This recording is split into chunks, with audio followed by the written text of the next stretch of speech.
नमस्कार दोस्तों, आप सभी को हाथ जोड़ के नमस्कार। दोस्तों मैं आज जो है क्लास 10 की जो है 1.3 चैप्टर को पढ़ाने वाला हूं कक्षा 10 की, जिसमें आपको √5 जो एक अपरिमेय संख्या है उसे मुझे सिद्ध करना है। √5 एक अपरिमेय संख्या है, कैसे अपरिमेय संख्या है उसको मैं सिद्ध करूंगा। दोस्तों अगर आप मेरे वीडियो को पहली बार देख रहे हैं जरूर चैनल को सब्सक्राइब करके लाइक कमेंट जरूर कीजिएगा। आपको क्वेश्चन बोर्डवा पे दिखाई देता होगा मेरे भाई, बोर्ड पर आपको क्वेश्चन दिखाई देता होगा। मुझे बोर्ड पर क्वेश्चन नहीं दिखाई देता है, इसलिए मैं पेपर पर क्वेश्चन को लेकर आया हूँ।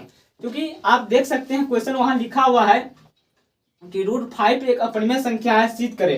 तो मेरे भाई मुझे मानना है, यहाँ पे लिखना है कि हल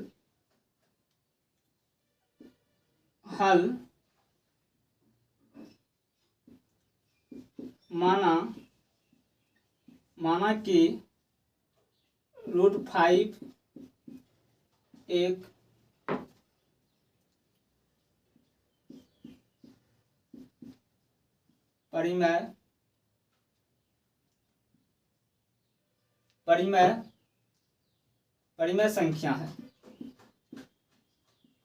परिमेय संख्या है।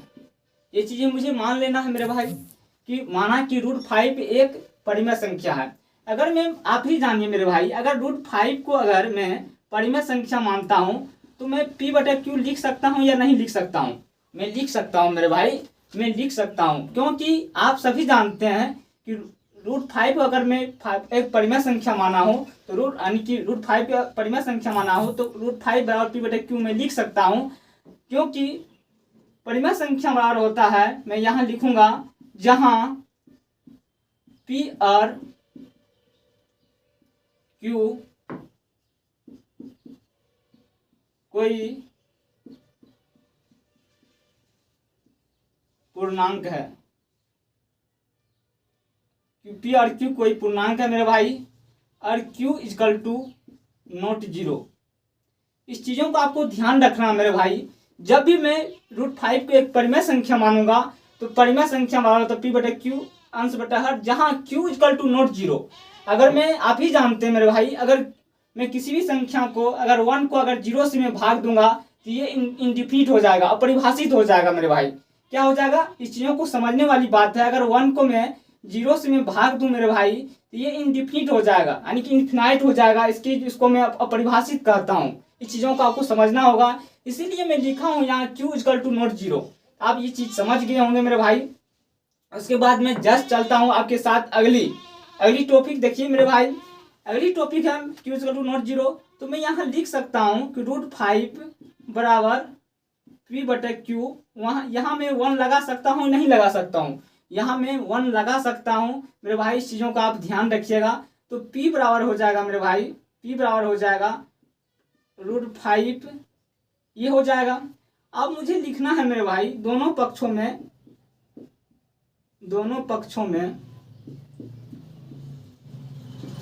वर्ग करने पर। कहा है कि मैं एक पक्ष में वर्ग नहीं कर सकता हूं, मैं जब भी करूंगा तो दोनों पक्ष को लेके ही चलूंगा मेरे भाई। इसीलिए मुझे यहां लिखना है दोनों पक्षों में वर्ग करने पर। तो वर्ग कीजिए, आप देखिए क्या आता है वर्ग करने पे। P का स्क्वायर आता है √5 और Q का वर्ग कीजिए मेरे भाई, आ जाएगा P² आ जाएगा और 5Q आ जाएगा मेरे भाई। आप सभी जानते हैं मेरे भाई, यहां मैं लिख सकता हूं, यहां समीकरण 1 में लिख सकता हूं, ठीक ना। और यहां मैं लिखूंगा मेरे भाई P² को, आप देख सकते हैं P² को यानी कि P² बराबर, अगर यहाँ रब कर लेता हूँ 5Q है तो P² बटा 5 बराबर Q में लिख सकता हूँ कि नहीं लिख सकता हूँ? ये चीज मैं लिख सकता हूँ मेरे भाई। तो P² को 5 यानी कि विभाजित कर रहा है कि नहीं कर रहा है? कर रहा है मेरे भाई। ये मैं रब वाले भाग है जो कि कर रहा को समझाने के लिए मैं लिखा हूँ। तो P² को 5 विभाजित कर रहा है तो P को भी 5 तो विभाजित करेगा। अगर मैं मेरे भाई 25 को 5 अगर विभाजित कर रहा है तो 5 को भी 5 जो है विभाजित करेगा। इस चीजों को आपको समझना होगा। ये रब वाली भाग है, इसे मैं मिटा देता हूँ मेरे भाई, इसे मैं मिटा देता हूँ, इस चीजों को मिटा देता हूँ मैं। इस चीजों को आपको समझना होगा मेरे भाई, आपको समझना होगा।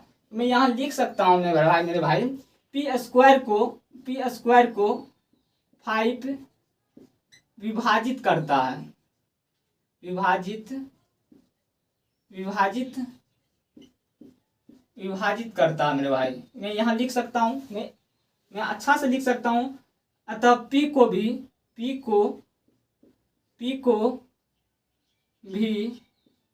5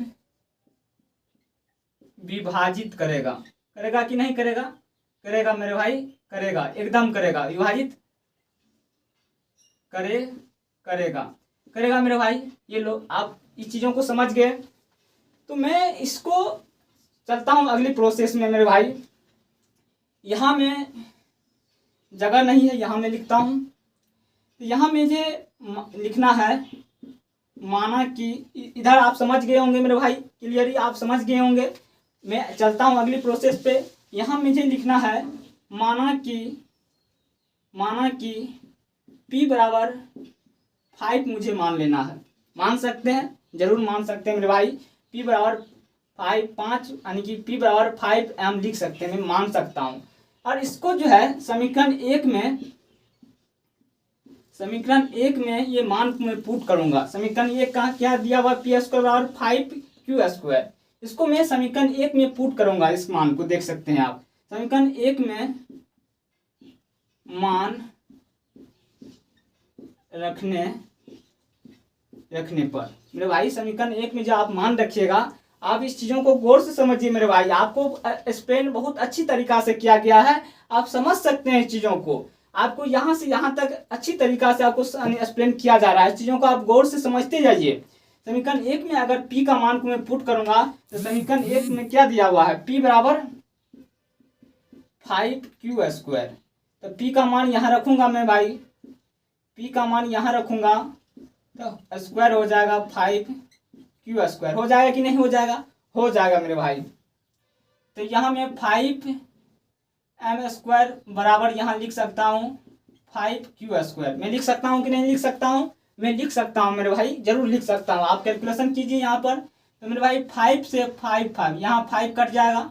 इसके बाद 5m स्क्वायर बराबर हो जाएगा Q स्क्वायर। हो जाएगा कि नहीं हो जाएगा? हो जाएगा मेरे भाई। यहाँ भी ये 5 यहाँ अगर उठ के चले जाएगा, आ जाएगा मेरे भाई। ये 5 को मैं कैलकुलेशन करूंगा यहाँ पे तो आ जाएगा m स्क्वायर बराबर Q स्क्वायर को 5 यहाँ विभाजित करेगा कि नहीं करेगा? जरूर करेगा मेरे भाई। ये रफ वाली भाग है, आपको मैं रफ में करके बता दिया। चलिए आप समझ गए होंगे मेरे भाई।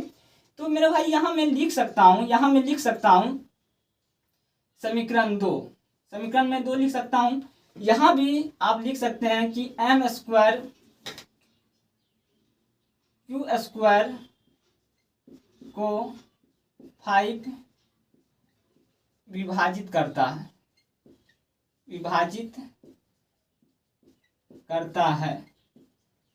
कि नहीं करता? आप देख सकते हैं 5 विभाजित करेगा कि नहीं करेगा? जरूर करेगा मेरे भाई, जरूर करेगा। तो Q को भी 5 विभाजित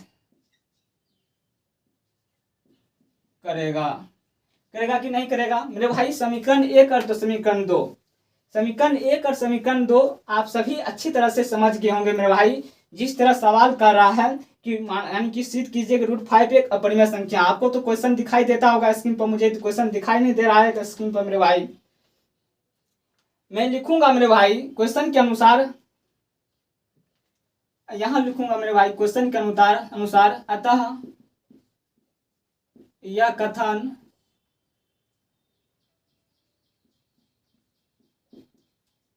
विरोध उत्पन्न कर रहा है कि नहीं कर रहा मेरे भाई? समीकरण 1 से भी देख लीजिए आप, समीकरण 2 से भी देख लीजिए आप। क्वेश्चन के अकॉर्डिंग ये कथन जो है मेरे भाई, समीकरण 1 और 2 से ये कथन को यानी कि जो समीकरण को जो मेरे भाई विरोध कर रहा है। तो मैं अतः लिख सकता हूँ यहाँ पे मेरे भाई, अतः मैं लिख सकता हूँ, इसलिए मैं लिख सकता हूँ क्वेश्चन के अकॉर्डिंग मेरे भाई, क्वेश्चन के अकॉर्डिंग मैं लिख सकता हूँ √5 एक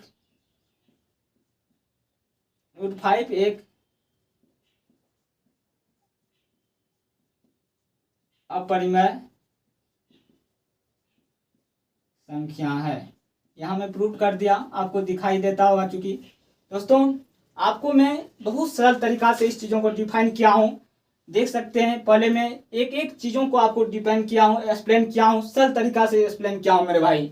आपको ये चीज़ें समझ में आ गया होगा। मैं आशा और विश्वास के साथ कर रहा हूँ, जिस तरह मैं एक्सप्लेन किया हूँ, जिस तरह से मैं अपने लोकल लैंग्वेज में आपको बताए हैं मेरे भाई।